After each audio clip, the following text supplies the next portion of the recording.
ஆயுர்வேதத்தில் கிரகணி ரோகம் அப்படின்னு சொல்லுவோம். அதாவது இரிட்டபிள் பவல் சிண்ட்ரோம்னு ஓரளவுக்கு தோராயமாக எடுத்துக்கலாம். அதாவது சாப்பிட்ட உடனே மோஷன் போவாங்க.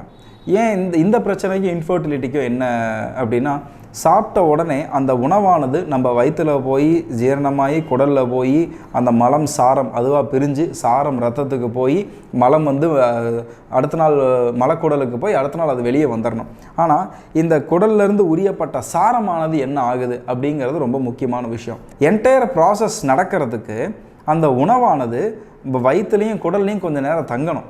ஆனால் அப்படி தங்காமல் சாப்பிட்ட உடனே மோஷன் போனாங்க அப்படின்னா, நீங்கள் நல்லா பாருங்கள், இந்த சாப்பிட்ட உடனே மோஷன் போகிறவங்க அப்படின்னா அவங்கள பார்த்தீங்கன்னாவே ஒரு சோர்வு நிலையிலேயே தான் இருப்பாங்க. ரொம்ப சோர்வாக இருப்பாங்க, எனர்ஜெட்டிக்காக இருக்க மாட்டாங்க. பார்த்தாவே என்னடா இவன் இப்படி ஒரு டல்லாக இருக்கானே அப்படின்ற ஒரு இதை வந்து நமக்கு கொடுத்துரும், அந்த பார்வையை நமக்கு கொடுத்துரும். ஏன் அப்படின்னா, இந்த கண்டிஷன் இருக்கிறவங்களுக்கு அப்சார்ப்ஷன் சுத்தமாக இருக்காது. அப்சார்ப்ஷன் இல்லைன்னா எப்படி நமக்கு நியூட்ரிஷன் கிடைக்கும்?